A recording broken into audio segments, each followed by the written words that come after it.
in the heart of a forgotten village, where shadows whispered ancient secrets, there lived a man named Elias. He possessed a chilling gift, the power to make any wish come true. But Elias's heart was as dark as the void from which his power seemed to emanate.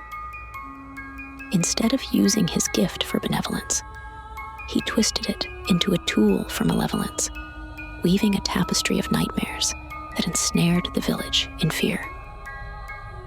The villagers learned too late of Elias's sinister nature. At first, they celebrated him as a miracle worker, coming to him with desires of wealth, health, and love.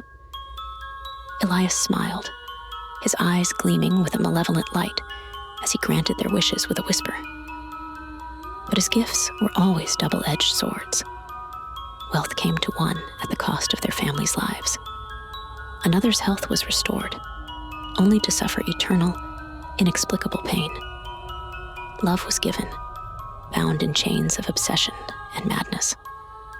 Word of Elias's twisted deeds spread, but his power was too great, and the villagers too frightened to act.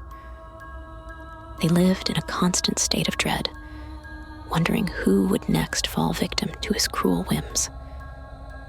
The village became a shadow of itself, shrouded in misery and despair.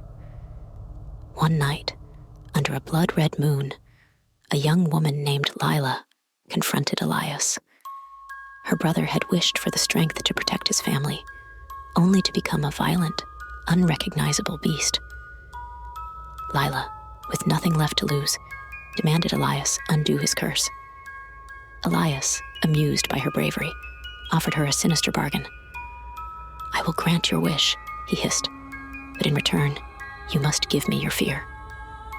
Desperate, Lila agreed, not fully understanding the price of her fear. Elias whispered his dark incantation, and her brother was restored, but at a horrifying cost.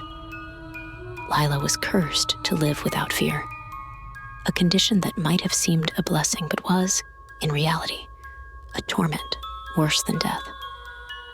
Without fear, she could not feel caution, leading her into darkness and danger at every turn. She became a prisoner of her own reckless bravery, haunted by the sight of horrors that no mortal was meant to endure. Elias's reign of terror continued, his appetite for suffering unquenched. But the village was no longer silent. Whispers of rebellion began to stir, a plan to end Elias's tyranny once and for all. They understood the power of unity and sacrifice, that only by giving up what Elias desired most could they hope to defeat him. On the eve of the darkest night, the villagers, led by the fearless Lila, surrounded Elias. They offered him a final wish, a collective wish for his end. Elias laughed, confident in his invincibility, and accepted, not realizing that this wish was different, for it was fueled by the purest of intentions, a sacrifice for the greater good. As the villagers chanted in unison, the air crackled with energy, and Elias's smile faltered.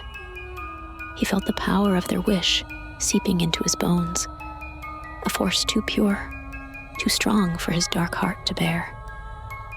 And then, with a scream that echoed through the night, Elias vanished, consumed by his own corrupted gift. The village was freed from his grasp, but the scars of his reign remained.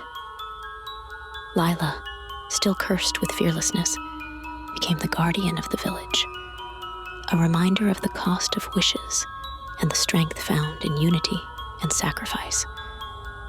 And though the village slowly healed, the memory of Elias's terror lingered. A cautionary tale whispered on windy nights, a tale of a man who could make wishes come true, but chose darkness over light.